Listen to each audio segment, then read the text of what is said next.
আচ্ছা, চারিদিকে শুনছি ভারত কানাডা সম্পর্কে ফাটল, ব্যাপারটা একটু বিস্তারিতভাবে বলবি পড়ি?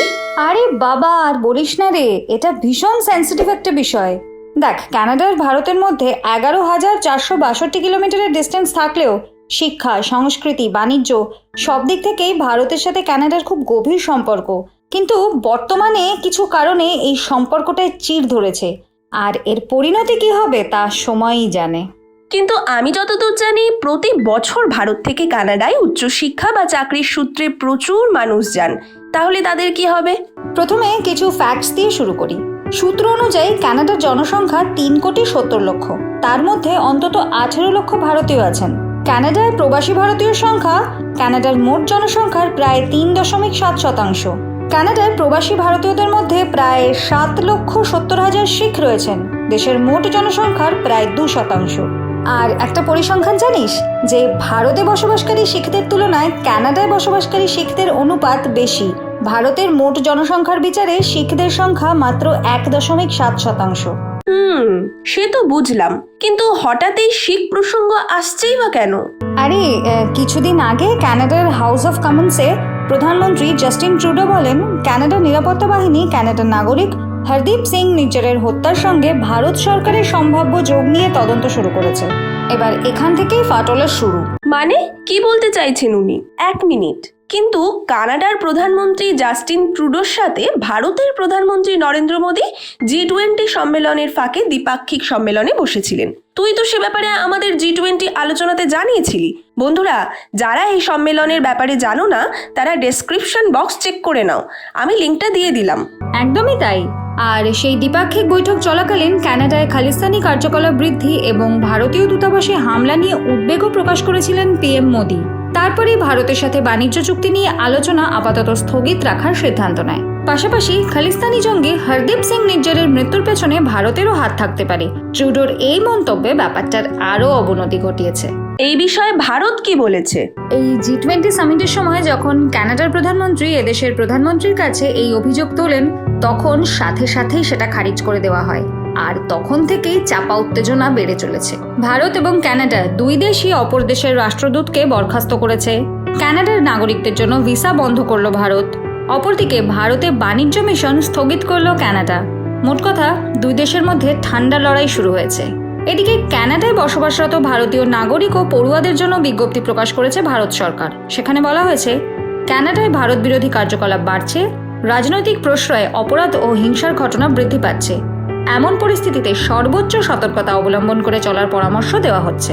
আবার এদিকে কানাডা তার নাগরিকদের জন্য নির্দেশিকা জারি করেছে, যেখানে তার দেশের নাগরিকদেরকে জম্মু ও কাশ্মীরে ভ্রমণে যেতে বারণ করা হয়েছে।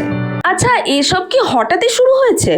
দেখ, খালিস্তানিদের ইস্যু নিয়ে গত কয়েক বছর ধরেই ভারত আর কানাডার মধ্যে সম্পর্কের অবনতি ঘটছিল।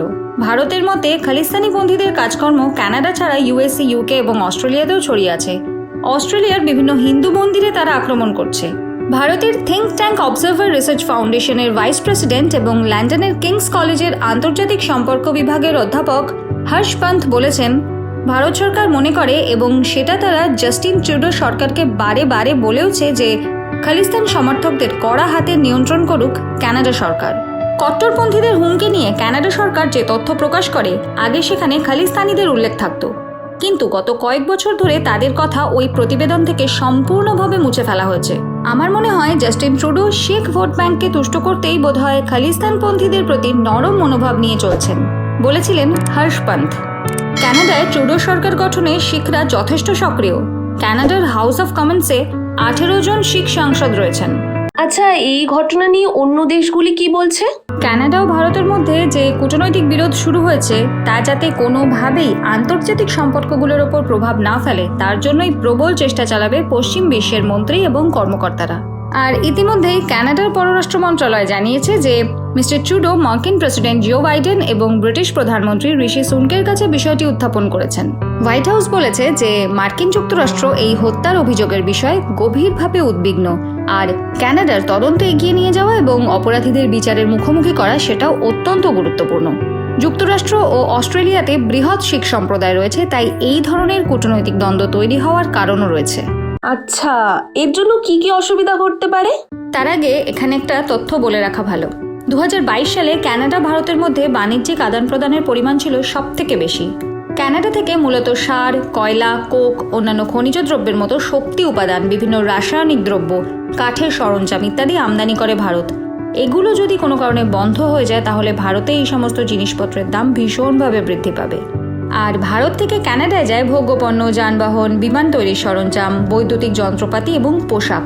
এছাড়াও আইটি, সফটওয়্যার, ব্যাংকিং সেক্টর ও প্রাকৃতিক সম্পদের মতো ক্ষেত্রগুলোতেও দুই দেশই ইনভলভড। কানাডা সরকারের পরিসংখ্যান বলছে যে 2022 সালে ভারত ও কানাডার মধ্যে প্রায় $900 কোটি মূল্যের বাণিজ্যিক আদান প্রদান হয়েছিল। কিন্তু এই ব্যবসার সম্পর্ক আদৌ কতটা মজবুত থাকবে তাতে কিন্তু একটা কালো ছায়া দেখা দিয়েছে। আর আগেই বলেছি, প্রচুর ছাত্রছাত্রী এখান থেকে ও দেশে পড়তে যায়। Canadian bureau of international education 2022-এর পরিসংখ্যান অনুযায়ী কানাডায় ভারতীয় ছাত্রছাত্রীদের সংখ্যা 3,20,000, যা কানাডার মোট বিদেশি পড়ুয়ার 40%। ফলে কোনো কারণে যদি ভারতে ফেরত চলে আসে বা পড়াশোনার জন্য ওই দেশে আর না যায় তাহলে কানাডার এডুকেশন ইন্ডাস্ট্রিও ব্যাপক ক্ষতির সম্মুখীন হবে। সম্প্রতি কনফেডারেশন অফ ইন্ডিয়ান ইন্ডাস্ট্রি একটা রিপোর্ট প্রকাশ করেছিল যে কানাডার অর্থনীতিতে ভারতের অবদান বেড়েই চলেছে। কানাডায় ভারতীয় শিল্পের উপস্থিতিও বেড়ে চলেছে। বর্তমানে মোট 30টি ভারতীয় কোম্পানির ব্যবসা রয়েছে সেখানে। ওই দেশে এই কোম্পানিগুলোর মোট বিনিয়োগের পরিমাণ প্রায় 40,446 কোটি টাকা এবং অতি সম্প্রতি এই বিনিয়োগ আরও বৃদ্ধি করার কথাই ভাবছিল ভারতীয় কোম্পানিগুলি। কিন্তু দুই দেশের এই বিরোধের ফলে কানাডার ব্যবসায়ী ঝুঁকি তৈরি হলো। আর আমি তো আগেই বললাম যে ইতিমধ্যেই ভারতের বিদেশ মন্ত্রকের তরফে বলা হয়েছে যে যেভাবে কানাডায় ভারত বিরোধী কার্যকলাপ এবং রাজনৈতিক মদতপুষ্ট ঘৃণামূলক ঘটনা এবং হিংসা উত্তরোত্তর বৃদ্ধি পাচ্ছে, সেই পরিস্থিতিতে সেখানে বসবাসকারী সকল ভারতীয় এবং কানাডায় যাওয়ার পরিকল্পনা করা ভারতীয়দের অত্যন্ত সতর্ক থাকার পরামর্শ দেওয়া হচ্ছে। তাহলে এর শেষ কোথায় হবে? এর উত্তর তো ভাই একমাত্র গভর্নমেন্ট ডিপ্লোম্যাটরাই বলতে পারবেন। এটা রাজায় রাজায় যুদ্ধ, আর আমরা সাধারণ মানুষরা বিভিন্ন নিউজ চ্যানেল যা আপডেট দিচ্ছে, যেভাবে প্রেজেন্ট করছে পুরো বিষয়টা, সেভাবেই বুঝছিস। আর তুই তো জানিসই বর্তমানের নিউজ মিডিয়াকে, এর অথেন্টিসিটি নিয়ে একটা বিরাট প্রশ্ন আছে। আর সেই জন্যই যেহেতু এটা নিরাপত্তা বিষয়ক একটা ব্যাপার, তাই আমার মনে হয় আমাদের প্রধানমন্ত্রী বা বিদেশ মন্ত্রক বা অ্যাটলিস্ট আমাদের দেশের national security adviser Ajit Doval, এদের যে কারোর একটা প্রেস কনফারেন্স করে সাধারণ মানুষকে গোটা ব্যাপারটা ক্ল্যারিফাই করা উচিত। কারণ বর্তমান দশকে ভারতের বিরুদ্ধে এরকম অভিযোগ আর কোনো দেশ তোলেনি। ফলে কানাডার প্রাইম মিনিস্টার সরাসরি ভারতকে অ্যাকিউজ করছে, এটা খুব বড় একটা অভিযোগ। আমাদের ফ্যাক্ট সম্পর্কে জানা উচিত এবং জানার অধিকার আছে আমাদের। তবে কানাডা ভারতের এক শীর্ষ কূটনীতিবিদকে বহিষ্কার করার পরে ভারতও যখন কানাডার এক সিনিয়র কূটনীতিবিদকে বহিষ্কার করে আর 5 দিনের মধ্যে ভারত ছাড়ার নির্দেশ দেয়, তারপর কানাডা স্বর কিন্তু কিছুটা হলেও নরম হয়েছে। ট্রুডো সাংবাদিকদের বলেন, ভারত সরকারের এই বিষয়টি খুব গুরুত্ব সহকারে দেখা উচিত। আমরা সেটাই উল্লেখ করছি, কোনো রকম উস্কানি বা পদক্ষেপের কথা ভাবছি না। এখন সময়ই বলবে বাকিটা, যে এই তিক্ততার অবসান কবে ঘটবে শেষ পর্যন্ত। বন্ধুরা, আজ আমরা এখানেই শেষ করছি।